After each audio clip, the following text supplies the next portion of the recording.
नमस्कार दोस्तों, मैं हिमांशु और ये हमारे फ्रेंड अंकित भैया। तो जय आज श्री हम राम। अंकित भैया से कुछ क्वेश्चन पूछेंगे।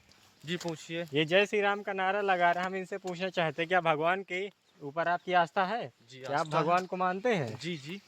अच्छा हिमांशु भैया, सबसे पहले तो आप बताइए कि आप मानते कि नहीं मानते, फिर हम आपको बताते हैं।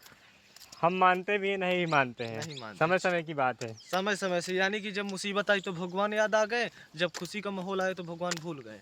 लेकिन ऐसे एक बार कोई जब बात नहीं है। एक बार तुमको मैं बता ही देता हूँ हिमांशु भैया कि देखो, जैसे हम मानते, ये जो हमारा शरीर है ना, ये शरीर किससे चल रहा है, यानी ये शरीर पूरा जो है, खून पूरे शरीर बॉडी में जो संचार होता है किसके माध्यम से होता है, हृदय के माध्यम से होता है। यानी हृदय पूरे शरीर को संचालित करता है, हम्म। चलाता है। तो हृदय को कौन चलाता है? ये भगवान ही चलाता है। अच्छा, और कहने का मतलब है। दूसरा उदाहरण भी सुन लीजिए। ये बताओ, शक्कर दे दिया जाए या नमक दे दिया जाए, तो क्या आप उसको देख के बता सकते हैं कि ये मीठा है कि कड़ू है? नहीं बता सकते ना। उसी प्रकार ऐसा नहीं है कि जिन चीज को हम ना देखें, तुम्हारा मानना ये होगा कि भगवान को हमने देखा ही नहीं तो हम क्यों माने। क्या तुमने महात्मा गांधी को देखा? नहीं देखा ना, लेकिन वो हमने है। फोटो देखी है तुमने उनकी। अमेरिका देखा? नहीं देखा, वो है।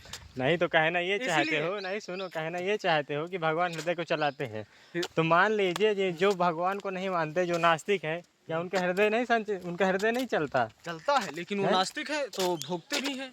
क्या भोगते हैं? मान लो पूरा अब भारत से बाहर जाएंगे, चाइना जाएंगे, यूरोप जाएंगे, रसिया जाएंगे, अमेरिका जाएंगे, यूनाइटेड किंगडम जाएंगे, थाईलैंड जाएंगे, कहीं भी जाएंगे, हाँ। लेकिन वहाँ तो भगवान को नहीं माना जाता ना। नहीं माना क्यों वहाँ नहीं जाता? नहीं माना जाता, वो नास्तिक है। नास्तिक है। तो तो यार, क्या उनके तो क्या तभी वो तो जीवित नहीं रहते? जीवित रहते हैं, तभी तो हमारा देश भारत विश्व गुरु कहा गया, क्योंकि वहाँ पर भगवान कृष्ण का जन्म हुआ, भगवान राम का जन्म हुआ, बड़े बड़े योद्धाओं का जन्म हुआ। ये जो भारत भूमि है, ये योद्धाओं की भूमि है। समझ रहे हैं आप?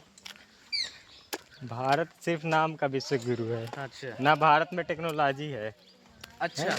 तुम ये भारत बताओ। सिर्फ पाखंड और हाँ, अंधभक्ति में चल रहा है। अंधभक्ति में ये चल, वो चल रहा है, किसमें भी चल रहा है। रही बात यहाँ भगवान की, तो ये बताओ, तुम पहले तो चल रहे हो, किसके माध्यम से चल रहे हो? मैं तुम्हारा अपने शरीर पहले। पैरों के माध्यम से चल रहा हूँ, मैं साइंस के माध्यम से चल रहा हूँ। ये बताओ, सबसे मेन क्वेश्चन, सबसे मेन पॉइंट पे आते हैं। जैसे कोई चीज़ है, कोई चीज़ को अगर कोई बनाएगा तभी वो बनेगी ना। ये बैग को किसने बनाया होगा तभी बना।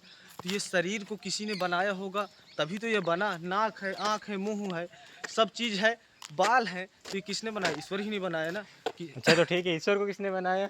ईश्वर को वो तो अयाद ही है, वो तो अरबों सरबों साल से है। अच्छा, मैं ये क्वेश्चन पूछना चाहता हूँ कि पहले ईश्वर आए कि पहले आदि मानव आए? अगर आदि मानव आए तो ईश्वर अपने स्वरूप में कैसे आए? अगर पहले देखो ईश्वर जो आए तो आदि मानव क्यों आए? ईश्वर जो है, जैसे राम है, वो किसके अवतार है? वो विष्णु के अवतार है।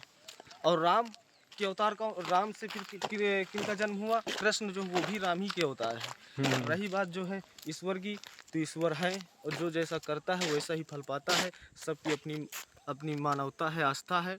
तो इसलिए आपसे विनती है कि अपना कर्म करो, फल की इच्छा मत करो। अगर अच्छा करोगे तो अच्छा मिलेगा। अगर खेत में गेहूँ बोओगे तो गेहूँ ही मिलेगा, चना नहीं मिलेगा।